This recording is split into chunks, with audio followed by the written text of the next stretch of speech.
ಇದು ನಾನು ಸ್ವಾಗತ ಮಾಡ್ತಾ ಇದ್ದೇನೆ. ನಾನು ಮೊದಲು ಹೇಳಲಿಕ್ಕೆ ಬಯಸ್ತೇನೆ, ನನ್ನ ಮಾತಾಡುವಾಗ ಏನು ತಪ್ಪಾಗಿದ್ರೆ ನನಗೆ ಕ್ಷಮಿಸಿ. ಎರಡನೇ, ನಾನು ಮಾಧ್ಯಮದ ಮುಂದೆ ಕನಿಷ್ಠ 15 ವರ್ಷ ನಂತರ ಮೊದಲನೇ ಬಾರಿಗೆ ಬರ್ತಾ ಇದ್ದೇನೆ. ನಕಲಿ ಛಾಪ ಕಾಗದ ಹಗರಣ ಬಯಲಿಗಳಿದ ಮೇಲೆ ನಾನು ಇವತ್ತಿನವರೆಗೆ 15 ವರ್ಷ ಒಳಗೆ ಮಾಧ್ಯಮದ ಮುಂದೆ ಯಾವಾಗ ಬಂದಿಲ್ಲ. ಸಮಾಜದಲ್ಲಿ ವೆಸ್ಟೆಡ್ ಇಂಟ್ರೆಸ್ಟ್ ಕೆಲಸ ಮಾಡೋದು ನೋಡಿ ನೋಡಿ ನೋಡಿ ಬೇಜಾರಾಗಿ ಮಾಧ್ಯಮದ ಮುಂದೆ ಬರಬೇಕಂತ ಮನಸ್ಸಿನಲ್ಲಿ ಇತ್ತು. ಆದ್ರೆ ಸಮಾಜದ ವೆಸ್ಟೆಡ್ ಇಂಟ್ರೆಸ್ಟ್ ಏನೈತಿ, ಅವರು ಏನ್ ಕೆಲಸ ಮಾಡ್ತಾರ ಏನು ಅದು ಪುರಾವೆ ಸಹಿತ ನನಗೆ ಯಾರು ಇದು ಮಾಡ್ತಿದ್ದಿಲ್ಲ. ಸುಮಾರು 2 ವರ್ಷ ಹಿಂದೆ ಕರ್ನಾಟಕದಲ್ಲಿ ಕಾಂಗ್ರೆಸ್ ಸರ್ಕಾರ ಅಸ್ತಿತ್ವಕ್ಕೆ ಬಂದಿದ್ದ ಮೇಲೆ ಕೆಲವೊಂದು ತಿಂಗಳಲ್ಲಿ ಕರ್ನಾಟಕ ಸರ್ಕಾರದ ಒಂದು ಮಹತ್ವದ ಇಲಾಖೆ ಇದ್ದಿದ್ದು ಬೆಳಗಾವಿನಲ್ಲಿ. ಆ ಮಂತ್ರಿಗಳು ಇರೋದು ಒಂದು ಖಾತೆ, ಮಹಿಳಾ ಬಾಲ ಕಲ್ಯಾಣ ಇಲಾಖೆಯಲ್ಲಿ ಸರ್ಕಾರಿ ನೌಕರಿ ನಾವು ನಿಮಗೆ ಕೊಡ್ತೇವೆ ಅಂತ ಹೇಳಿ ಅಮಾಯಕ ಯುವಕ ಮತ್ತು ಯುವತಿಯರಿಗೆ ಅವ್ರದ್ದು ಕಾಗದ ಪತ್ರ ಪಡೆಯೋದು, ಅವ್ರ ಕಡೆಯಿಂದ 5 ಲಕ್ಷ ಕೋಟಿ 10 ಲಕ್ಷ ಕೋಟಿ ಹೀಗ ಅವ್ರಿಗೆ ದುಡ್ಡಿಂದ ವ್ಯವಸ್ಥೆ ಮಾಡಲಿಕ್ಕೆ ಹೇಳುವುದು. ಈ ದುಡ್ಡಿನ ವ್ಯವಸ್ಥೆ ಆಗಿದ ಮೇಲೆ ಅವ್ರಿಗೆ ಒಂದು ನಕಲಿ ಕಾಗದವನ್ನು ಕೊಡೋದು, ಈ ಎಲ್ಲ ನನಗೆ ಕಿವಿ ಮೇಲೆ ಬರ್ತಿದ್ದು. ಆದರೆ ನನ್ನ ಹತ್ರ ಯಾವುದು ಡಾಕ್ಯುಮೆಂಟ್ ಬರ್ತಿದ್ದಿಲ್ಲ. ಯಾಕಂದ್ರೆ ನಾನು ಯಾವುದು ಡಾಕ್ಯುಮೆಂಟ್ ಇಲ್ಲದೆ ಯಾರ ಮೇಲೆ ಅಪರಾಧ ಮಾಡೋದು ಅಥವಾ ಅವ್ರ ಮೇಲೆ ಬಟ್ಟೆ ಹಿಡಿಯೋದು ಅಥವಾ ಅವ್ರ ಮೇಲೆ ಯಾವುದೋ ಒಂದು ಹೆಸರು ಇಡೋದು ನನ್ನ ಕೈಲೇ ಆಗ್ತಿದ್ದಿಲ್ಲ. ಇದು ಪುರಾವೆ ಬಂದಿದ ಮೇಲೆ ನಾವು ಮಾಡೋಣ ಅಂತ ಎಲ್ಲರಿಗೆ ಹೇಳ್ತಿದ್ವು. ಈ ಪುರಾವೆ ಯಾಕೆಂದ್ರೆ ಸುಮಾರು 200-300 ಮಂದಿಗೆ ಹಾಗೆ ಎಲ್ಲ ಮಂದಿ ಮಾತಾಡ್ತಿದ್ರು. 200 ಮಂದಿಗೆ ಫಸಾಯಿಸಿದಾರ, 300 ಮಂದಿಗೆ ಫಸಾಯಿಸಿದಾರ, ಇದೆಲ್ಲ ಹೇಳ್ತಿದ್ರು. ಆದ್ರೆ ಎಷ್ಟು ಮಂದಿಗೆ ಫಸಾಯಿಸಿದಾರ ಮತ್ತೆ ಏನಾಗೈತಿ ಅದರ ಬಗ್ಗೆ ನಮ್ಗೆ ಏನು ಗೊತ್ತಿರ್ತಿರಲಿಲ್ಲ. ಆದ್ರೆ ಗಂದಿಗವಾಡ ಗ್ರಾಮನಲ್ಲಿ ಒಂದು 2-3 ಮಂದಿಗೆ ಫಸಾಯಿಸಿದ ಬಗ್ಗೆ, ಅದರಲ್ಲಿ ಈಕೆ ಕಾವ್ಯ ಎಳ್ಳೂರ್ ಅಂತ ಒಬ್ಳು ಇದ್ದಾಳ, ಮತ್ತ ಈಕಿದು ಅಣ್ಣ, ಅವ್ರ ಕಡೆಯಿಂದ 5.5 ಲಕ್ಷ ತಗೊಂಡಿದ್ದು, ಮತ್ತ ಅವ್ರಿಗೆ ಒಂದು ಬೋಗಸ್ ನಕಲಿ ಕಾಗದ ಪತ್ರ ಕೊಟ್ಟಿದ್ದು, ನಮ್ಗೆ ಕಾಗದ ಪತ್ರ ಬಂತು. ಅದರಲ್ಲಿ ನಿಮ್ಗೆ ಈಗಾಗಲೇ ನಿಮ್ ಕೈನಲ್ಲಿ ಕೊಟ್ಟಿದ್ದು ಫಸ್ಟ್ ಏನಿದೆ, ಏಪ್ರಿಲ್ ತಿಂಗಳಲ್ಲಿ 24 ಏಪ್ರಿಲ್ ಅಂದ್ರೆ ಸುಮಾರು ಒಂದೂವರೆ ವರ್ಷ ಆಗಿರ್ಬೇಕು, 1.25 ವರ್ಷ ಆಗಿರ್ಬೇಕು. ಒಂದು ಲೆಟರ್ ಕೊಟ್ಟಿದ್ರು, ಇದು ಕಾವ್ಯ ಹೆಸರಲ್ಲಿ. ಇದಾಗಿದ್ಮೇಲೆ ಅಂದ್ರೆ ಅಪಾಯಿಂಟ್ಮೆಂಟ್ ಆರ್ಡರ್ ಕೊಡೋದು, ಇದರಲ್ಲಿ ಕರ್ನಾಟಕ ಸರ್ಕಾರದ ಲೋಗೋ ತಗೊಳ್ಳೋದು, ಕರ್ನಾಟಕ ಸರ್ಕಾರದ ಮಂತ್ರಿಗಳ ಹೆಸರು ತಗೊಳ್ಳೋದು, ಮತ್ತು ಅವ್ರಿಗೆ ಒಂದು ನಕಲಿ ಆದೇಶದ ಪ್ರತಿ ಕೊಡೋದು. ಇದರಲ್ಲಿ ಸರ್ಕಾರದ ಆದೇಶ ಸಂಖ್ಯೆ OSUE 420 AMC 2023 ಬೆಂಗಳೂರು ದಿನಾಂಕ ಇದೆಲ್ಲ ಅಂದ್ರೆ ಸರ್ಕಾರದ ನಕಲಿ ಆದೇಶ ಪತ್ರಗಳನ್ನು ಸೃಷ್ಟಿಸಿ ಅದನ್ನು ಖರೆ ಐತಿ ಅಂತ ತಿಳಿದ ಅದ ಎಲ್ಲರ ಕೈಯಾಗ ಕೊಡೋದು. ಮತ್ತು ಈಗ ಕೊಟ್ಟಿದ ಮೇಲೆ ಅವರು ಅದು ಇಲಾಖೆಗೆ ಸಂಬಂಧಪಟ್ಟ ಇಲಾಖೆಗೆ ನಮ್ಗೆ ನೌಕರಿ ಕೊಟ್ಟಿದಾರ, ಮತ್ತು ನಾನು ಎಲ್ಲೇ ಹೋಗ್ಬೇಕಂತ ತಿಳಿಸಿದ ಮೇಲೆ ಇದು ನಿಮ್ದು ಕಾಗದ ಪತ್ರ ನಕಲಿ ಇದೆ ಅಂತ ಹೇಳಿದಾರ. ಹಿಂದಿಗಡೆ ಅವನ್ಗೆ ಮತ್ತೆ ದುಡ್ಡು ಕೊಟ್ಟವನ ಮಂಜುನಾಥ್ ಮಲ್ಸರ್ಜಿ ಮತ್ತು ಸಂಗನಗೌಡ ಪಾಟೀಲ್. ಮಂಜುನಾಥ್ ಮಲ್ಸರ್ಜಿ ಫಸ್ಟ್ ಕಾವ್ಯ ಎಳ್ಳೂರ್ ಜೊತೆಗೆ ಸಂಪರ್ಕ ಮಾಡಿದಾಗ ನನ್ನ ಮೇಲೆ ವಿಶ್ವಾಸ ಇಲ್ಲದಿದ್ರೆ ಮಹಿಳಾ ಬಾಲ ಕಲ್ಯಾಣ ಇಲಾಖೆಯಲ್ಲಿ ಒಂದು ನಮ್ಮ ಅಣ್ಣ ಇದ್ದಾನ ಸಂಗನಗೌಡ ಪಾಟೀಲ್, ಅವನ ಜೊತೆಗೆ ನೀನು ಮಾತಾಡಂತ ಫೋನ್ನಲ್ಲಿ ಸಂಪರ್ಕ. ಸಂಗನಗೌಡ ಯಾರು ನಮ್ಗೆ ಗೊತ್ತಿಲ್ಲ ಅಂತ ಹೇಳಿದ ಮೇಲೆ ಕಾವ್ಯ ಆ ಸಂಗನಗೌಡದು ಒಂದು ಫೋಟೋ ಮತ್ತ ಏನ್ ಸಂಬಂಧ ಐತಿ ಇದು ಎಲ್ಲ ಅವನು ಮಾಡ್ತಾನ ಅಂತ ಹೇಳಿ ಒಂದು ಫೋಟೋ ಅವನು ಮಲ್ಲಿಕ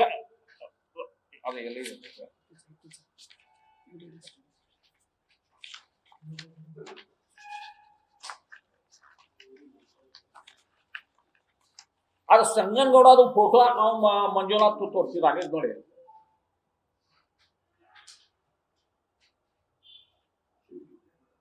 ಅಂದ್ರೆ ಈ ಸಂಗನಗೌಡ ಜೊತೆಗೆ ಮಾತಾಡಿದ ಮೇಲೆ, ಈ ಫೋಟೋ ತೋರಿಸಿದ ಮೇಲೆ ನೆಟ್ನಲ್ಲಿ ಸುಮಾರು ಫೋಟೋ ಇದೆ ಸಂಗನಗೌಡದು ಇದೇ ರೀತಿ ಇದ್ದಿದ್ದ ಕಾರಣದಿಂದ ವಿಶ್ವಾಸ ಬಂತು. ಈ ವಿಶ್ವಾಸ ಬಂದಿದ ಮೇಲೆ ಆಕಿ ದುಡ್ಡು ಕೊಟ್ಟರು. ದುಡ್ಡು ಕೊಟ್ಟಿದ ಮೇಲೆ ಈಕಿಗೆ ಹೇಗೆ ಅವರು ಫಸಾಸಿದ್ರು, ಅದೇ ಪ್ರಕಾರ ಬಹಳ ಮಂದಿಗೆ ಫಸಾಸಿದ್ದಾರೆ. ಇದು ಎಲ್ಲ ಕಿವಿ ಮೇಲೆ ಬಂದಿದ ಮೇಲೆ ಮಾನ್ಯ ಗೌರವಾನ್ವಿತ ಮಹಿಳಾ ಬಾಲ ಕಲ್ಯಾಣ ಇಲಾಖೆ ಸಚಿವರು ಲಕ್ಷ್ಮೀ ಹೆಬ್ಬಾಳ್ಕರ್ ಅವರು ಒಂದು ಮಾಧ್ಯಮ ಪ್ರತಿನಿಧಿಗೆ ಒಂದು ಸಂದರ್ಶನ ಅಂದ್ರೆ ಮಾಧ್ಯಮ ಪ್ರತಿನಿಧಿ ಅವ್ರಿಗೆ ಒಂದು ಕೇಳಿದಾಗ, ಇಲ್ಲ ಹೀಗೀಗ ನಿಮ್ಮ ಹತ್ತಿರದವರು ಫಸಾಸ್ತಾ ಇದ್ದಾರ, ಅದರಲ್ಲಿ ನಿಮ್ದು ಹೇಳಿಕೆ ಏನಿದೆ? ಅವಾಗ ಅವರು ಒಂದು ಹೇಳಿಕೆ ಟಿವಿನಲ್ಲಿ ಅದ ಎಲ್ಲ ಇದರಲ್ಲಿ ಬಂದಿದ್ದು, ಸೋಷಿಯಲ್ ಮೀಡಿಯಾನಲ್ಲಿ ಬಂದಿದ್ದು. ಇಲ್ಲ ನಾನು ಸ್ವಂತ ಕಂಪ್ಲೇಂಟ್ ಮಾಡಿದ್ದೇನೆ ಅವ್ರ ಮೇಲೆ ಕ್ರಮ ತಗೊಳ್ಳಿಕ್ಕೆ, ಅದಕ್ಕಾಗಿ ನೀವು ಏನು ಚಿಂತೆ ಇದು ಮಾಡಬೇಡಿ, ನಾನು ಕ್ರಮ ತಗೊಳ್ಳಿಕ್ಕೆ ಹೇಳಿದ್ದೇನಂತ ಹೇಳಿದ್ರು. ಆದ್ರೆ ಆ ಕ್ರಮ ತಗೊಂಡಿದ್ದು ಕಂಪ್ಲೇಂಟ್ ಇವತ್ತವರೆಗೆ ಯಾವುದು ಪೊಲೀಸ್ ಸ್ಟೇಷನ್ಗೆ ಐತೆ ಆ ಬಗ್ಗೆ ಮಹಿಳಾ ಬಾಲ ಕಲ್ಯಾಣ ಸಚಿವರು ಲಕ್ಷ್ಮೀ ಹೆಬ್ಬಾಳ್ಕರ್ ಅವ್ರ ಬಾಯಿಲೆ ಎಲ್ಲೇನೂ ಗೊತ್ತಾಗ್ತಾ ಇದ್ದಿಲ್ಲ. ಈಗಾಗಲೇ ಕಿತ್ತೂರು ಪೊಲೀಸ್ ಸ್ಟೇಷನ್ ನಲ್ಲಿ ಸುಮಾರು 15ಗಿಂತ ಹೆಚ್ಚು ಬಾರಿ ಇದು ಕಾವ್ಯ ಎಳ್ಳೂರು ಅಲ್ಲೇ ಹೋಗಿದ್ದು. ಎಲ್ಲ ಕಾಗದ ಪತ್ರಗಳನ್ನು ಕಿತ್ತೂರು ಪೊಲೀಸ್ ಸ್ಟೇಷನ್ಗೆ ಕೊಟ್ಟರು.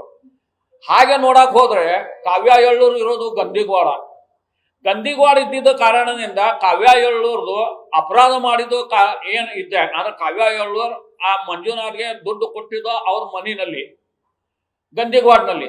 ಅಂದ್ರ ಈ ಅಪರಾಧ ಆಗಿರುವ ನಂದಗಡ ಪೊಲೀಸ್ ಸ್ಟೇಷನ್ ಹದ್ದಿಯಲ್ಲಿ. ಇದಕ್ಕೆ ಕಿತ್ತೂರು ಪೊಲೀಸ್ ಸ್ಟೇಷನ್ ಸಂಬಂಧ ಬರಂಗಿಲ್ಲ. ಆದ್ರೆ ಕಿತ್ತೂರು ಪೊಲೀಸ್ ಸ್ಟೇಷನ್ ಅವರು ಪದೇ ಇದು ಕಾವ್ಯ ಎಳ್ಳೂರು ಇರ್ಬೋದು ಅಥವಾ ಇದರಲ್ಲಿ ಯಾರ್ಯಾರಿಗೆ ದುಡ್ಡು ತಗೊಂಡು ಕೆಲಸ ಮಾಡಿದ್ದಾರೆ ಅವ್ರಿಗೆ ಇರ್ಬೋದು, ನೀವು ನಮ್ಮ ಕಡೆ ಬಂದ ನೋಟಿಸ್ ಕೊಡ್ರಿ, ಇದು ಮಾಡ್ರಿ, ಏನು ಇದು ಮಾಡ್ರಿ ಅಂತ ಕಿತ್ತೂರು ಪೊಲೀಸ್ ಸ್ಟೇಷನ್ನಿಂದ ಪದೇ ಇದು ಮಾಡ್ತಾ ಇದ್ರು. ಆದ್ರೆ ಕಿತ್ತೂರು ಪೊಲೀಸ್ ಸ್ಟೇಷನ್ನಿಂದ ಅಂದ್ರೆ ಮಹಿಳಾ ಬಾಲ ಕಲ್ಯಾಣ ಸಚಿವೆ ಒಂದು ಇದು ಟಿಪ್ಪಣಿ ಕೊಟ್ಟಿದ ಮೇಲೆ ಅವರು ಹೇಳಿಕೆ ಮೇಲೆ ಕಂಪ್ಲೇಂಟ್ FIR ಆಗಿಲ್ಲ. ಹಿಂದಿಗಡೆ ಕಾವ್ಯ ಎಳ್ಳೂರು ಕನಿಷ್ಠ 1.5 ತಿಂಗಳಿಂದ ಅಲ್ಲೇ ಕಾಗದ ಪತ್ರ ಕೊಟ್ಟಿದ ಮೇಲೆ FIR ಆಗಿಲ್ಲ. ಹಾಗ ನೋಡಕ್ ಹೋದ್ರೆ ಕರ್ನಾಟಕ ಸರ್ಕಾರದ ಲೋಗೋ ಇರ್ಬೋದು, ಕರ್ನಾಟಕ ರಾಜ್ಯಪಾಲರದ್ದು ಸಹಿ, ಈಗ ನಿಮ್ ಕಡೆ ಕೊಟ್ಟಿರುವ ಕಾಗದ ಪತ್ರನಲ್ಲಿ ಕರ್ನಾಟಕ ಸರ್ಕಾರದ ನಡವಳಿಕೆಗಳನ್ನು ಅಂತ ಒಂದಾಗಿದೆ. ಅದರಲ್ಲಿ ಕರ್ನಾಟಕ ರಾಜ್ಯಪಾಲರ ಆದೇಶಾನುಸಾರ ಮತ್ತು ತಳಗ ತಾವರ್ಚಂದ್ ಗೆಹ್ಲೋಟ್ ಅಂತ ಸಹಿ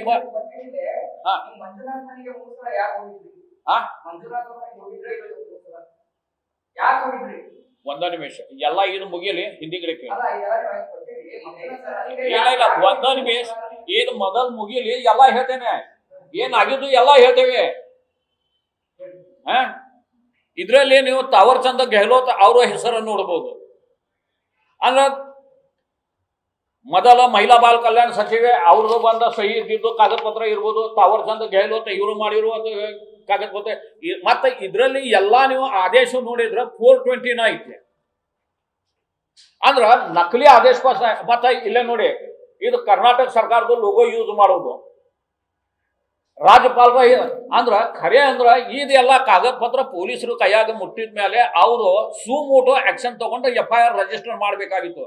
ಯಾಕಂದ್ರೆ ಇದು ಕರ್ನಾಟಕ ಸರ್ಕಾರದ ರಾಜಮುದ್ರೆ, ಕರ್ನಾಟಕ ಸರ್ಕಾರದ ರಾಜ್ಯಪಾಲರ ಹೆಸರು, ಅದು ಮಂತ್ರಿಗಳ ಮಾನ್ಯ ಮಹಿಳಾ ಕಲ್ಯಾಣ ಬಾಲ ಸಚಿವರು ಅವರ ಹೆಸರು, ಇದೆಲ್ಲ ಬಳಸಿ ಅವರು ಎಲ್ಲ ಇದು ಮಾಡ್ತಾ ಇದ್ದಾರೆ. ಅದಕ್ಕಾಗಿ ಕಿತ್ತೂರು ಪೊಲೀಸ್ ಸ್ಟೇಷನ್ ಇರ್ಬೋದು ಅಥವಾ ನಂಗಡ ಪೊಲೀಸ್ ಸ್ಟೇಷನ್ ಅವರು ಇರ್ಬೋದು, ಸುಮೋಟೋ ಆಕ್ಷನ್ ತಗೊಂಡು ಇದರಲ್ಲಿ ಇದು ಮಾಡಬೇಕಾಗಿತ್ತು. ಹಿಂದಿಗಡೆ ಕಿತ್ತೂರು ಪೊಲೀಸ್ ಸ್ಟೇಷನ್ ನಿಂದ ನೀವು ಏನು ಅದು ಕೇಸ್ ಮಾಡಕ್ ಹೋಗ್ಬೇಡ್ರಿ, ಅವರು ದುಡ್ಡು ಕೊಡ್ಲಿಕ್ಕೆ ಮಂಜುನಾಥ್ ಮತ್ತು ಸಂಗನಗೌಡ ಸೇರಿ ದುಡ್ಡು ಕೊಡ್ಲಿಕ್ಕೆ ತಯಾರಿದ್ದಾರಂತ ತಿಳಿಸಿದ್ರು. ತಿಳಿಸಿದ್ಮೇಲೆ ಅದು ದುಡ್ಡು ತಗೊಂಡಾರ, ದುಡ್ಡು ವಾಪಸ್ ಕೊಡ್ತಾರ. ಅದಕ್ಕಾಗಿ ಕೆಲವೊಂದು ಮಂದಿ ಒಂದು ಕೂಡಿ ಆ ಮಂಜುನಾಥ್ ಮನೆಗೆ ಹೋಗಿದ್ದು.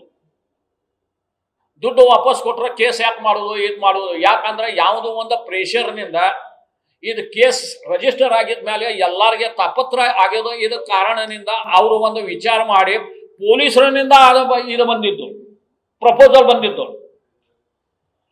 ಅಂದ್ರ ಪೊಲೀಸರು ಪ್ರಪೋಸಲ್ ಬಂದಿದ್ದು ಅಂದ್ರೆ ಏನ, ಪೊಲೀಸರದು ಡಬ್ಬಾಳಿಕೆ ಇತ್ತು. ಇದರಲ್ಲಿ ನೀವು ದುಡ್ಡು ತಗೊಳ್ರಿ, ಇಲ್ಲಾಂದ್ರೆ ಅದು ಕೇಸ್ ರಿಜಿಸ್ಟರ್ ಮಾಡಿದ್ರೆ ನಿಮ್ದು ಎಲ್ಲ ದುಡ್ಡು ಪಂಗನಾಮ ಆಗ್ತದೆ, ನಿಮ್ಗೆ ದುಡ್ಡು ಸಿಕ್ಕಂಗಿಲ್ಲ, ಏನೂ ಆಗಂಗಿಲ್ಲ. ಹೀಗ ಒಂದು ದಬಾವ್ ಹಾಕಿ, ಪ್ರೆಷರ್ ಹಾಕಿ ಪ್ರತಿಯೊಬ್ಬನಿಗೆ ನೀವು ದುಡ್ಡು ತಗೋರಿ, ಮತ್ತೆ ಎಷ್ಟು ದುಡ್ಡು ತಗೋತಾರ ಅಷ್ಟು ತಗೊಳ್ರಿ. ಅಂದ್ರೆ ಇವರು ದುಡ್ಡು ಕೊಟ್ಟಿರುವ ಅಂದ್ರೆ ಸರ್ವಸಾಧಾರಣ ಒಂದು 35 ಲಕ್ಷಕ್ಕಿಂತ ಹೆಚ್ಚು ದುಡ್ಡು ಕೊಟ್ಟಿದ್ವು. ಅಂದ್ರೆ ಇದು ಬರೇ ಬೆಳಕಿಗೆ ಬಂದಿರುವ ಮತ್ತೆ ಹೊರಗೆ ಬಂದಿರುವ ಒಂದು ಬರೇ 16 ಮಂದಿದ್ದು ಹೆಸರು ಇರ್ಬೋದು. ಆದ್ರೆ ಇದಕ್ಕಿಂತ ಹೆಚ್ಚು ಮಂದಿ ಕಡೆಯಿಂದ ದುಡ್ಡು ತಗೊಂಡಿದ್ದು.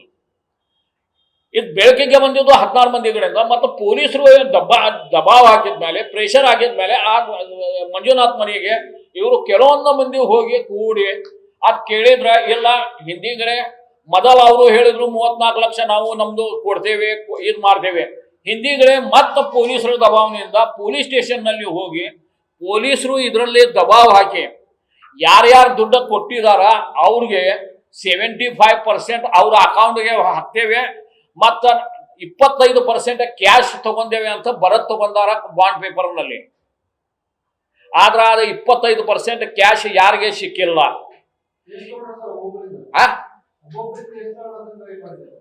ಒಬ್ಬನ್ ಈಗ ಇದು ಕಾವ್ಯ ಎಳ್ಳೂರ್ ಕಡೆಯಿಂದ 4.5 ಲಕ್ಷ ತಗೊಂಡಾರ, ತಮ್ಮ ಕಡೆಯಿಂದ 1 ಲಕ್ಷ ತಗೊಂಡಾರ. ಮತ್ತ ಎಳ್ಳೂರ್ ನಮ್ಮ ಖಾನಾಪುರ ತಾಲೂಕಿನಲ್ಲಿ ಊರೇನದ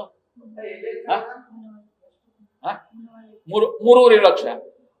ಅಂದ್ರೆ ಹೀಗ ಯಾರ್ಯಾರ ಕಡೆಯಿಂದ ಎಷ್ಟೆಷ್ಟು ದುಡ್ಡು ತಗೊಂಡಾರ ಆ ಪ್ರಕಾರ ಯಾರಿಗೆ 35,000 ಪಗಾರ ನೇಮಕಾತಿ ಆದೇಶ, ಯಾರಿಗೆ 38,000 ನೇಮಕಾತಿ ಆದೇಶ, ಯಾರಿಗೆ 40,000 ನೇಮಕಾತಿ ಆದೇಶ, ಹೀಗೆ ಎಲ್ಲ ಬೋಗಸ್ ಆದೇಶ ಪತ್ರಗಳನ್ನು ಕೊಟ್ಟಿದ್ದಾರೆ. ಅದ ಹೇಳ್ತಾನೆ. ಇದು ಎಲ್ಲ ಆಗಿದ್ಮೇಲೆ ಇದು ಪ್ರೆಷರ್ ಹಾಕಿ ಕೆಲವೊಂದು ಮಂದಿ ದುಡ್ಡು ತಗೊಂಡಿದ್ದು. ಇದು ಕಾವ್ಯ ಮೇಲೆನ ಬಹಳ ಸರಿ ಪ್ರೆಷರ್ ಹಾಕೋದು ಪ್ರಯತ್ನ ಮಾಡಿದ್ರು ಪೊಲೀಸರು. ಕಿತ್ತೂರು ಪೊಲೀಸ್ನಿಂದ ಆಗ್ಬೋದು. ನಾವು ಕಿತ್ತೂರು ಪೊಲೀಸ್ ಸ್ಟೇಷನ್ಗೆ ಕಾವ್ಯ ಎಳ್ಳೂರು ಹೇಳೋದು ಕಾರಣ ಏನ, ನಮ್ದು ನಾನು ಇರೋದು ಗಂದಿಗ್ವಾಡ್, ನಾನು ದುಡ್ಡು ಕೊಟ್ಟಿರುವ ಗಂದಿಗ್ವಾಡ್ನಲ್ಲಿ, ಅದಕ್ಕಾಗಿ ನಮ್ಮ ಕೇಸ್ ಕಿತ್ತೂರು ಪೊಲೀಸ್ ಸ್ಟೇಷನ್ಗೆ ಸಂಬಂಧಪಟ್ಟ ಇಲ್ಲ, ನಾನು ನಂದಗಡ್ ಪೊಲೀಸ್ ಸ್ಟೇಷನ್ಗೆ ಕೇಸ್ ಮಾಡ್ತೇನೆ ಅಂತ ಹೇಳಿದ್ಮೇಲೆ, ಇಲ್ಲ ನಿಮ್ದು ಕಿತ್ತೂರು ಪೊಲೀಸ್ ಸ್ಟೇಷನ್ ನಲ್ಲಿನ ಎಲ್ಲ ಎಂಕ್ವೈರಿ ಆಗ್ಬೇಕು, ನಂದಗಡ್ ಪೊಲೀಸ್ ಸ್ಟೇಷನ್ಗೆ ನಡೆಯಂಗಿಲ್ಲ ಅಂತ ಹೇಳಿದ್ಮೇಲೆ ನಂದಗಡ್ ಪೊಲೀಸ್ ಸ್ಟೇಷನ್ಗೆ ಹೋಗಿದ್ಮೇಲೆ ನಂದಗಡ್ ಪೊಲೀಸ್ನವರು ಕಿತ್ತೂರು ಪೊಲೀಸ್ ಸ್ಟೇಷನ್ಗೆ ಸಂಪರ್ಕ ಮಾಡಿ ಮತ್ತ ಅವರು ಅದೇ ಹೇಳ್ತಾ ಇದ್ದಾರ. ಅದಕ್ಕಾಗಿ ಈಗ ಕಾವ್ಯ ಎಳ್ಳೂರು ಇವರು ನ್ಯಾಯಾಲಯದಲ್ಲಿ ಆಲ್ರೆಡಿ ಈಗ ದೂರು ದಾಖಲು ಮಾಡಿದ್ದಾರೆ. ಯಾಕಂದ್ರೆ ಇದು ಕಿತ್ತೂರು ಪೊಲೀಸ್ ಸ್ಟೇಷನ್ಗೆ ಸಂಬಂಧಪಟ್ಟಿಲ್ಲ, ನಂದಗಡ್ ಪೊಲೀಸ್ನವರು ಈ ಕೇಸ್ ದಾಖಲು ಮಾಡ್ಲಿಕ್ಕೆ ತಯಾರಿಲ್ಲ. ಅದಕ್ಕಾಗಿ ಈಗ ಇದ್ದಿದ್ದು ಪ್ರಶ್ನೆ ಏನೈತಿ, ಕಾವ್ಯ ಎಳ್ಳೂರ್ ಇದು ಕೇಸ್ನಲ್ಲಿ ಪೊಲೀಸರು ಎಷ್ಟು ದಬಾವ್ ಹಾಕಿದ್ರೆ ಕೇಸ್ ಹಿಂದೆ ತಗೊಳ್ಳಿಕ್ಕೆ ತಯಾರಿಲ್ಲ. ಅದಕ್ಕಾಗಿ ಆಕಿ ಮೇಲೆ ಪ್ರೆಷರ್ ಹಾಕೋದು ಪ್ರಯತ್ನ ಹೆಚ್ಚು ನಡೀತಾ ಇದೆ.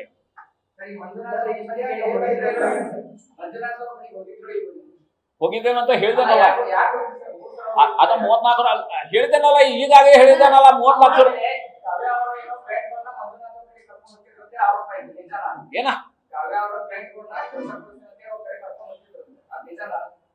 ಇಲ್ಲ ಇಲ್ಲ ಸರ್, ನನ್ನ ಕಡೆ ಎಲ್ಲ ಡಾಕ್ಯುಮೆಂಟ್ಸ್ ಇದೆ. ನಾ ಹಂಗಿದ್ರೆ ಇಲ್ಲಿ ತನ ಬರ್ತಿರ್ತಿಲ್ಲ. ಅವ್ರ ಕಾಲ್ ಮಾಡಿದ್ರು ನಮ್ಗೆ, ಇಲ್ಲ ಇದನ್ನ ಪೊಲೀಸ್ ಸ್ಟೇಷನ್ ಮುಗಿಸ್ಕೋದ್ ಬೇಡ, ಪೊಲೀಸರನ್ನ ನಮ್ಗೆ ದಬ್ಬಾಳಿಕೆ ಮಾಡ್ತಾರೆ, ನೀನು ಮನೆಗೆ ಬರ್ದಿ ಕೂತು ಮಾತಾಡ್ ಬಗೆಹರ್ಸನ ಅಂತ. ಅವ್ರು ವಿಡಿಯೋನು ಅದಾವ ನಮ್ಮ ಕಡೆ. ನಮ್ದ ಮೇಡಮ್ ಆಫೀಸ್ನಾಗ ಕಾಲ್ ಸೆಂಟರ್ ಅಂತ ಇತ್ತು. ನಮ್ಮ ಫ್ರೆಂಡ್ಸ್ ಎಲ್ಲ ಕಾಲ್ ಸೆಂಟರ್ದಲ್ಲಿ ಹೋಗೋಣ ಅದಕ್ಕೆ ಕೇಳೋಣ ಅಂತ ಹೋದ್ವಿ. ಮಂಜುನಾಥ್ ಅನ್ನೋದು ಎಲ್ಲ ಇದ್ರು, ಅವರೇ ಇಂದ ಬುಕ್ ಮಾಡಿದಾರೆ ನಮ್ಮಲ್ಲಿ ಕಾಲ್ ಸೆಂಟರ್ ಅಂತ MP ಎಲೆಕ್ಷನ್ ಟೈಮ್ದಲ್ಲಿ. ಅವಾಗ ಅವರೇ ಎಲ್ಲರೂ ಕಾಲ್ ಮಾಡಿ, ಇಲ್ಲ ನಾವು ಗೌರ್ಮೆಂಟ್ ಜಾಬ್ ಕೊಡಿಸ್ತೀನಿ, ನೀವು ಇಷ್ಟು ದುಡ್ಡು ಕೊಡಿ, ನಾವು ಮಾಡಿಸ್ಕೊಡ್ತೇವೆ ಅಂತಂದ್ರೆ ನಾವು ಇದನ್ನ ಮಾಡಿಲ್ಲ ಸರ್. ನಾವು BEd ಲಿಸ್ಟ್ ಒಳಗೆ ಹೆಸರು ಕುಂತಿತ್ತು, ಅದ್ರ ಕಾಲೇಜ್ ಹೆಸರನ್ನ ಬಂದಿಲ್ಲ. ವೇಟ್ ಮಾಡಿ ಆಯ್ತು ನೋಡೋಣ ಸರಿ ಅಂತ ಅವರೇ ಕಾಲ್ ಮಾಡಕತ್ತ ನಮ್ಗೆ. ಆಯ್ತು ಸನಿತ ನಮ್ಮ ಅಮ್ಮಂದ್ರು ಎಲ್ಲ ಕೇಳ್ಕೊಂಡು ನಮ್ಮ ಅಮ್ಮ ಕರ್ಕೊಂಡ್ವಿ, ಭೇಟಿ ಹಾಕೊಂಡ್ ಬಂದಿದ್ವಿ. ಅವರಿಂದ ಫಾರ್ಮೇಟ ತೋರಿಸಿದ್ ಮೇಡಮ್ ಆಫೀಸ್ ಒಳಗಿಂದ, ಇಲ್ಲ ಹಿಂಗಿಂತ ಗೌರ್ಮೆಂಟ್ ನೌಕರಿ ಕೊಡ್ಸಾತೀವಿ ನಾವು ಅಂತ. ಅವಾಗ ನಮ್ಗೆ ನಂಬಿಕೆ ಬರ್ಲಿಲ್ಲ. ಅವರು ಸಂಘಗಳನ್ನ ಕಾಲ್ ಮಾಡ್ಕೊಟ್ರು, ಇಲ್ಲ ನಾವು ಗೌರ್ಮೆಂಟ್ ನೌಕರಿ ಕೊಡಿಸ್ತೇವೆ, ಬೇಕಾದ್ರೆ ನಿಮ್ಗೆ ಬೇರೆ ಒಳಗೆ ಆಗ್ಲಿಲ್ಲ ಅಂದ್ರೆ ನಿಮ್ಮ ಅಮ್ಮಕ್ಕೆ ನಿಮ್ಗೆ ವಾಪಸ್ ಕೊಡ್ತೇವೆ ಅಂತ ಹೇಳಿದ್ರು. ಅದೆಲ್ಲ ಪ್ರೂಫ್ ಇದೆ ಸರ್ ನಮ್ಮ ಕಡೆ. ನಮ್ಮ ಕಡೆ 4.5 ಲಕ್ಷ ಸರ್. ಇಲ್ಲ ಸರ್, ಕೊಟ್ಟಿಲ್ಲ. ಇಲ್ಲ ಸರ್, ಅವ್ರು ಬರ್ತಾರೆ 75% ಅಷ್ಟೇ ಕೊಡ್ತೀವಿ, 25% ಕೊಡೋಲ್ಲ ಅಂತ. ಇಲ್ಲ ಸರ್, ಇಲ್ಲ. ಅವ್ರಂತಾರೆ ಪ್ರೆಷರ್ ಹಾಕರ್ ಸರ್. ಎಲ್ಲ ನಮ್ ಕಡೆ ಡಾಕ್ಯುಮೆಂಟ್ಸ್ ನ ಕೊಟ್ಟೇನ್ ಪೊಲೀಸ್ ಸ್ಟೇಷನ್ಗೆ. ಇಲ್ಲಂದ್ರ ಒಂದ್ 15-20 ಬಾರಿ ನಾ ಸ್ಟೇಷನ್ಗೆ ಹೋಗಿದ್ದೀನಿ ಸರ್. ಅಲ್ಲಿ ಯಾವ್ದೂ ಇಲ್ಲ ನಮ್ ಕಡೆ ಎಲ್ಲ ಡಾಕ್ಯುಮೆಂಟ್ಸ್ ಇದ್ರೆ ನಮ್ಗೆ FIR ಹದ್ದಿಲ್ಲ.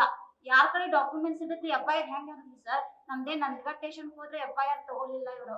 ಮತ್ ಇಲ್ಲಿ ಹೆಂಗ್ ತೋತಾರ ಸರ್ ಇವ್ರು? ಯಾರ್ ಸರ್? ಮೇಡಮ್ ಆಫೀಸ್ ನಲ್ಲಿ ಕಂಪ್ಯೂಟರ್ ಆಪರೇಟರ್ ಕೊಡಿಸ್ತಾರೆ, ಮಹಿಳಾ ಮತ್ತು ಮಕ್ಕಳ ಕಲ್ಯಾಣ ಇಲಾಖೆ. ಬೆಳಗಾವಿ ಶಿವಾಜಿ ನಗರದ. ಅದೇನು ಗೊತ್ತಿಲ್ಲ, 12 ಜನ ಕೊಟ್ಟ ಅಂತ ಸರ್. ಈಗ ಎಷ್ಟು ಜನರಿಗೆ ಅವ್ರು ಈ ರೀತಿ ನೌಕರಿ ಕೊಡ್ತಾರೆ ಅಂತ ಹೇಳಿ ಹೇಳಿದ್ರು, ಮತ್ತೆ ಎಷ್ಟು ಅಮೌಂಟ್? ಈಗ ಬೆಳಕಿಗೆ ಬಂದಿರುವ 16 ಮಂದಿ ಅಷ್ಟೈತಿ. ಬೆಳಕಿಗೆ ಬಂದಿಲ್ಲ ಅಂತ ಬಹಳ ಮಂದಿ ಸುಮಾರು 200-300ಗಿಂತ ಹೆಚ್ಚು ಇರ್ಬೋದು. ಅಮೌಂಟ್ ಎಷ್ಟು ಇರ್ಬೋದು? ಅದು ಕೋಟ್ಯಾಂತರ ರೂಪಾಯಿ ಇರ್ಬೋದು. ಯಾಕಂದ್ರೆ ಈ ಬೆಳಕಿಗೆ ಬಂದಿದ ಮೇಲೆನ ನಮ್ಮ ಖಾನಾಪುರ ತಾಲೂಕಿನಲ್ಲಿ ಸಂಪರ್ಕ ಮಾಡಿ, ಯಾಕಂದ್ರೆ ಅದು ಮಂಜುನಾಥ್ ಏನಿದ್ದಾನ ಮತ್ತು ಸಂಗನಗೌಡ ಏನಿದ್ದಾರ, ಅಲೋ ಮಂಜುನಾಥ್ ಮತ್ತು ಸಂಗನಗೌಡ ಇವರು ಬ್ಯಾರೆ ಇಲಾಖೆಗಳಲ್ಲಿ 10-15 ಲಕ್ಷ ರೂಪಾಯಿ ನೀವು ಕೊಟ್ರೆ ನಾವು ನೌಕರಿ ಕೊಡ್ತೇವಂತ ಬ್ಯಾರೆ ಇಲಾಖೆಗಳಲ್ಲಿ ನಾವು ನೌಕರಿ ಕೊಡ್ತೇವಂತ ಕೆಲವೊಂದು ಮಂದಿಗೆ ಸಂಪರ್ಕ ಮಾಡ್ತಾ ಇದ್ದಾರೆ. ಆ ಬಗ್ಗೆ ನಾವು ಎಲ್ಲ ಈಗ ಡಾಕ್ಯುಮೆಂಟ್ ಕಲೆಕ್ಟ್ ಮಾಡ್ತಾ ಇದ್ದೇವೆ. ಯಾಕಂದ್ರೆ ಇದು ಇಲ್ಲೇ ಮುಗ್ದಿದ್ದು ಇಲ್ಲ.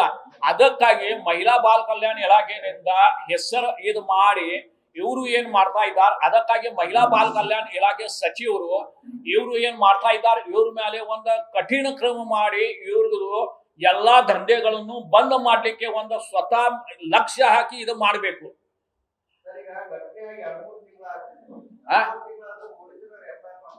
ಹಾ ಕರೆಕ್ಟ್. ಇಲ್ಲ, ಪೊಲೀಸರ ಮೇಲೆ ಪ್ರೆಷರ್ ಇದೆ. ಇದು FIR ದಾಖಲ್ ಮಾಡಬಾರ್ದು. ಯಾಕಂದ್ರೆ FIR ದಾಖಲ್ ಮಾಡಿದ ಮೇಲೆ ಇವರು ಏನಿದ್ದಾರ ಇವ್ರದ್ದು ದಂಧೆ ಬಂದ್ ಆಗ್ತಿದೆ ಅಂತ ಅವ್ರಿಗೆ ಇದೈತಿ. ಇದಕ್ಕಾಗಿ ಕವ್ಯಾಯಳ್ಳೂರು ಇರ್ಬೋದು, ಆ ಮಂದಿ ಐತಿ, ಅವ್ರ ಮೇಲೆ ಈಗಾಗಲೇ FIR number 113 Kittur police station 2025 FIR ದಾಖಲ್ ಮಾಡಿದಾರ. ಅದರಲ್ಲಿ ಈಗ ಚಾರ್ಜ್ ಶೀಟ್ ಏನಾಗೋದು ಇದೆ. ಚಾರ್ಜ್ ಶೀಟ್ ನಲ್ಲಿ ಕನಿಷ್ಠ 10 ಅಥವಾ 15 ಮಂದಿಗಳಿಂದ ನಮ್ದು ದುಡ್ಡು ನಮ್ಗೆ ಸಿಕ್ಕಿದೆ, 75% ನನ್ನ ಅಕೌಂಟ್ಗೆ ಮಾಡಿದಾರ, ಮತ್ತು 25% ನನ್ನ ಕ್ಯಾಶ್ ಸಿಕ್ಕಿದೆ ಅಂತ ಹೇಳಿದಾರ. 25% ಕ್ಯಾಶ್ ಏನ್ ಸಿಕ್ಕಿದೆ ಅದು ದುಡ್ಡು ಆ ವಕೀಲ ಮತ್ತು ಪೊಲೀಸರು ತಿಂದಿರ್ಬೇಕಂತ ನನ್ನ ಸಂಶಯ ಇದೆ. ಯಾಕಂದ್ರೆ ಕ್ಯಾಶ್ ಯಾರಿಗೆ ಸಿಕ್ಕಿಲ್ಲ, ಮತ್ತು ಕ್ಯಾಶ್ ಸಿಕ್ಕೈತಿ ಅಂತ ಯಾರ ಮಂದಿ ಬರೆದು ಕೊಟ್ಟಿದ್ದಾರೆ ಬಾಂಡ್ ಮೇಲೆ, ಅವ್ರದ್ದು ನಾರ್ಕೋ ಅನಾಲಿಸಿಸ್ ಮಾಡಿದ್ರೆ ಆ ದುಡ್ಡು ಯಾರು ತಿಂದಾರ ಗೊತ್ತಾಗ್ತದೆ. ಎಲ್ಲರ ಗಮನಕ್ಕೆ ತಂದೇವೆ. CM ಸಿದ್ದರಾಮಯ್ಯ ಸೇರಿ IG DG ಎಲ್ಲಾರ್ಗೆ ಈ ಬಗ್ಗೆ ಈ ಪತ್ರ ಬರೆದು ತಿಳಿಸಿದ್ದೇವೆ. ಆದ್ರೆ ಯಾವುದು ಕಾನೂನುಬದ್ಧ ಕ್ರಮ ಆಗ್ತಾ ಇಲ್ಲ. ಯಾಕಂದ್ರೆ ಇದರಲ್ಲಿ ಖರೆ ಅಂದ್ರೆ ಗವರ್ಮೆಂಟ್ FIR ಮಾಡಬೇಕಾಗಿತ್ತು, ಪೊಲೀಸರು ಸುಮೋಟೋ ಆಕ್ಷನ್ ತಗೊಳ್ಬೇಕಾಗಿತ್ತು. ಇವತ್ತುವರೆಗೆ ಪೊಲೀಸರು ಮಲಗಿದ್ದಾರ, ಈ ಬಗ್ಗೆ ಗವರ್ಮೆಂಟ್ ಮಲಗಿದ್ದ ಐತಿ. ಯಾಕಂದ್ರೆ ಗವರ್ಮೆಂಟ್ದು ಲೋಗೋ ಇರ್ಬೋದು, ಗವರ್ಮೆಂಟ್ ರಾಜ್ಯಪಾಲ ಹೆಸರು ಇರ್ಬೋದು, ಗವರ್ಮೆಂಟ್ ಇಲಾಖೆಯ ಹೆಸರು ಇರ್ಬೋದು, ಇದು ಬಳಸಿ ಅಮಾಯಕ ಯುವಕ ಯುವತಿಯರಿಗೆ ಏನ್ ಮಾಡ್ತಾ ಇದ್ದಾರೆ, ಈ ಬಗ್ಗೆ ಒಂದು ಕರ್ನಾಟಕ ಗವರ್ಮೆಂಟ್ ಅವ್ರದ್ದು ಸಂಬಂಧಪಟ್ಟ ಮಂತ್ರಿಗಳು ಈ ಬಗ್ಗೆ ಒಂದು ಕಾರ್ಯವಾಹಿ ಮಾಡಬೇಕು ಅಂತ ನಮ್ಮ ಬೇಡಿಕೆ ಇದೆ. ಅದು ಏನ್ ಸಂಬಂಧ ಇದೆ ನಮ್ಗೆ ಗೊತ್ತಿಲ್ಲ. ಆದ್ರೆ ಆ ಸಂಗನಗೌಡ ಏನೈತಿ, ಸಂಗನಗೌಡ ಅದು ನೆಟ್ ಮೇಲೆ ಎಲ್ಲಾ ನಾವು ಫೋಟೋ ನೋಡಿದ್ರೆ ಬಹಳ ಹೆಚ್ಚ ಮತ್ತು ಹದ್ದರದ ಸಂಬಂಧ ಇರ್ಬೋದು ಅಂತ ಕಾಣ್ತಾ ಇದೆ. ಯಾಕಂದ್ರೆ 1-2 ಫೋಟೋ ಹಾಗೆ ನಾವು ಯಾವ್ದು ಒಂದು ಸಮಾರಂಭದಲ್ಲಿ ನಾವು ಇದ್ದೇವೆ ತಗೊಂಡಾರ, ನಮ್ಗೆ ಯಾರು ಗೊತ್ತಿಲ್ಲ ಅಂತ ಒಂದು ಅನಿಸ್ತಿದೆ. ಆದ್ರೆ ಒಂದು ಅದ ಫೋಟೋ ಎಲ್ಲ ನೋಡಿದ್ರೆ ಅದು ಹತ್ತರದು ಏನಿಲ್ಲ ಸಂಬಂಧ ಇರ್ಬೋದು ಅಂತ ನಮ್ಗೆ ಕಾಣ್ತಾ ಇದೆ. ಇದು ಯಾರ್ದು ಕೈವಾಡಿದೆ ಅದ ಪೊಲೀಸರು ವರಿಷ್ಠ ಅಧಿಕಾರಿಗೆ ಗೊತ್ತು. ಯಾಕಂದ್ರೆ ಪೊಲೀಸರು ವರಿಷ್ಠ ಅಧಿಕಾರಿನಿಂದ ಹಿಡಿದ ಎಲ್ಲ ಈ ಕೇಸ್ ರಿಜಿಸ್ಟರ್ ಆಗಬಾರ್ದು ಅಂತ ಈ ಎಲ್ಲ ಬೆಳಕಿಗೆ ಬಂದ್ರೆ ಸಹಿತ ಕನಿಷ್ಠ 3 ತಿಂಗಳ ಪ್ರಯತ್ನ ಮಾಡ್ತಾ ಇದ್ದಾರೆ. ಈಗ ಕೋರ್ಟ್ ನಲ್ಲಿ ನಾವು ಕೇಸ್ ಹಾಕಿದ್ದೇವೆ ಆಲ್ರೆಡಿ. ಇದು ಕವ್ಯಾಯಳ್ಳು ಖಾನಾಪುರ ಕೋರ್ಟ್ಗೆ. ಇಲ್ಲ ಇಲ್ಲ ಇಲ್ಲ ಈಗಾಗಲೇ ನಿಮಗೆ ಹೇಳೋದು ನನಗೆ ಆಶ್ಚರ್ಯ ಆಗ್ತಿದೆ. ಕನಿಷ್ಠ 4 ಸರಿ ಕವ್ಯಾಯಳ್ಳೂರು ಕಿತ್ತೂರು ಪೊಲೀಸ್ ಸ್ಟೇಷನ್ಗೆ ಬ್ಯಾಂಕ್ ಸ್ಟೇಟ್ಮೆಂಟ್ ಸಹಿತ ಎಲ್ಲ ಕೊಟ್ಟಿದ್ದಾರೆ. ಅಂದ್ರೆ ಈಗ ನನ್ನ ಅಕೌಂಟ್ಗೆ, ಯಾಕಂದ್ರೆ ಮಂಜುನಾಥ ಮಲ್ಸರ್ಗೆ ನನ್ನ ಹೆಸರು ಹೇಳಿ 12 ಮಂದಿಗೆ ನನ್ನ ಅಕೌಂಟ್ಗೆ ದುಡ್ಡು ಹಾಕು, ಅದೇ ಅಕೌಂಟ್ ಇವ್ರದ್ದು ಅಕೌಂಟ್ಗೆ ದುಡ್ಡು ಹಾಕಿದ ಮೇಲೆ ಮಂಜುನಾಥ್ ಅಕೌಂಟ್ಗೆ ಟ್ರಾನ್ಸ್ಫರ್ ಮಾಡುವುದು, ಅದು ಎಲ್ಲ ಹೇಳಿ ಬ್ಯಾಂಕ್ ಸ್ಟೇಟ್ಮೆಂಟ್ ಕಿತ್ತೂರು ಪೊಲೀಸ್ ಸ್ಟೇಷನ್ಗೆ ಕನಿಷ್ಠ ಹಿಂದಿನ 4 ತಿಂಗಳಲ್ಲಿ 4-5 ಬಾರಿ ಕೊಟ್ಟಿದ್ದಾರೆ. ಆದ್ರೆ ಮತ್ತೆ ಇವತ್ತು ನೋಟಿಸ್ ಕೊಟ್ಟಿದ್ದಾರೆ ಕಿತ್ತೂರು ಪೊಲೀಸ್. ಇವತ್ತೇ 7 ದಿವಸಗಳಲ್ಲಿ ನೀವು ನಿಮ್ ಕಡೆ ಏನಿದ್ದು ಬ್ಯಾಂಕ್ ಸ್ಟೇಟ್ಮೆಂಟ್ ನಂಗೆ ಮತ್ತೆ ಕೊಡಬೇಕಂತ. ಆ ನೋಟಿಸ್ ಸಹ 7 ದಿವಸ ಅಂತ ಕೊಟ್ಟಿದ ಮೇಲೆ 5 ತಾರೀಕು ನೋಟಿಸ್ ಇದೆ, 5 ಆಗಸ್ಟ್ ನೋಟಿಸ್ ಇದೆ, ಇವತ್ತು ತಾರೀಕು 12 ಇದೆ. ಕಿತ್ತೂರು ಪೊಲೀಸ್ನವರು ಇವತ್ತು 12 ತಾರೀಕಿಗೆ ನೋಟಿಸ್ ಕೊಡ್ತಾರೆ, 5 ತಾರೀಕು 7 ದಿವಸ ಒಳಗೆ ಕೊಡ್ಬೇಕು. ಅಂದ್ರೆ ಅದು ತಾರೀಖ್ ಪ್ರಕಾರ ನೋಡಿದ್ರ ಇವತ್ತು 7 ದಿವಸ ಮುಗಿತಿದೆ, ಆಗ ಇವತ್ತು ಕೊಡ್ತಾರೆ ನೋಟಿಸ್. ಅಂದ್ರ ಯಾವುದು ಇದು ನೋಡಕ್ ಹೋದ್ರೆ ಈ ಮುಚ್ಚುವ ಪ್ರಯತ್ನ ಹೆಚ್ಚು ನಡೀತಾ ಇದೆ. ಅದ್ ಇದೇ ಏನ್ ಇಲ್ಲ. ಯಾಕಂದ್ರೆ ಮೇಡಮ್ ಸ್ವತಃ ಅಂದ್ರೆ ಅವರು ಇದು ಮಾಡಿದಾರ. ಯಾಕಂದ್ರೆ ನಾನು ಮೇಡಮ್ ಮೇಲೆ ಡೈರೆಕ್ಟ್ ಏನ್ ಇದು ಮಾಡುದು ಇದು ಅವಶ್ಯಕತೆ ಇಲ್ಲ. ಯಾಕಂದ್ರೆ ಮೇಡಮ್ ಈಗಾಗಲೇ ಒಂದು ವಿಡಿಯೋ ಮುಖಾಂತರ ಇರ್ಬೋದು ಅಥವಾ ಇದು ಇರ್ಬೋದು, ನಾನು ಕಂಪ್ಲೇಂಟ್ ಕೊಟ್ಟಿದ್ದೇನೆ ಅಂತ ಹೇಳಿದ್ದಾರೆ. ಅವರು ಕಂಪ್ಲೇಂಟ್ ಕೊಟ್ಟಿದ್ದಾರೆ ಅಂತ ಹೇಳಿದ್ರೆ ಖರೇನೆ ಕಂಪ್ಲೇಂಟ್ ಕೊಟ್ಟಿದ್ರೆ ಅವ್ರದ್ದು ಕೈವಾಡ ಇಲ್ಲ 100%. ಆದ್ರೆ ಇದು ಎಲ್ಲ ಬೆಳಕಿಗೆ ಬಂದಿದ್ಮೇಲೇನ ಎಲ್ಲಾ ಮಂದಿಗೆ ಗೊತ್ತಿದ್ದು ವಿಷಯ ಇದ್ರ ಸಹಿತ ಇವತ್ತವರೆಗೆ ಮಹಿಳಾ ಬಾಲ ಕಲ್ಯಾಣ ಇಲಾಖೆಯಿಂದ ಇದ್ರ ಮೇಲೆ ಕ್ರಮ ತಗೊಳ್ಳಿಕ್ಕೆ ಯಾವುದು ಇದು ಆಗ್ತಾ ಇಲ್ಲ, ಕ್ರಮ ಆಗ್ತಾ ಇಲ್ಲ ಅಂತ ನೋಡಿದ್ರ ಯಾರು ಇದರ ಹಿಂದೆ ಒಂದು ದೊಡ್ಡ ಮಂದಿ ಇದೆ ಇದು ಕಾಣ್ತಾ ಇದೆ. ಏನ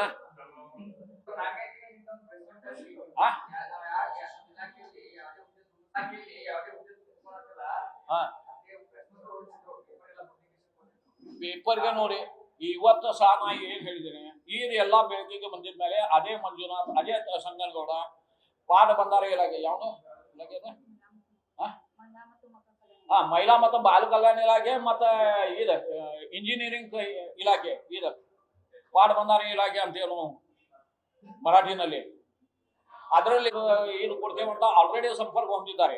ಆ ಕಿತ್ತೂರು ಪೊಲೀಸರಿಗೆ ಗೊತ್ತೈತಿ. ಯಾಕಂದ್ರೆ ನಾನು ಅಲ್ಲೇ ಇದ್ದಾಗ ಕಿತ್ತೂರು ಪೊಲೀಸು ಒಬ್ಬ ಪೊಲೀಸ್ ಹೇಳತಾನ ಚಾಕಾವ್ನಲ್ಲಿ ಮನುಷ್ಯಾಗೆ ಅವರು ಆದ ಇದು ಕಾವ್ಯ ಎಳ್ಳೂರ ಇದು ಹಿಂದೆ ತಗೊಂಡಿಲ್ಲ ಅಂತ ಗೊತ್ತು ಆಗಿದ್ಮೇಲೆ DYSP ಕಾರ್ಯಾಲಯದಿಂದ ಕಾವ್ಯಗೆ ಒಂದು ಲೆಟರ್ ಬಂದಿದ್ದು. ಅದೇ ದಿವಸ ಬೈಲ್ ಹೊಂಗಲ್ದು ಒಂದು ವಿಠಲ್ ಪಡದಪ್ಪನವರ್ ಅಂತ ಯಾರು ಇದ್ದಾನ ಅವ್ರ ಹೆಸರು ತಗೊಂಡ ಅವ್ರ ಹೆಸರ ಮೇಲೆ ಒಂದು FIR ಅದ ಅವನದು ಕಂಪ್ಲೇಂಟ್ ಬಂದೈತೆ ಅಂತ ಒಂದು FIR ದಾಖಲಿಸಿದ್ದಾನೆ.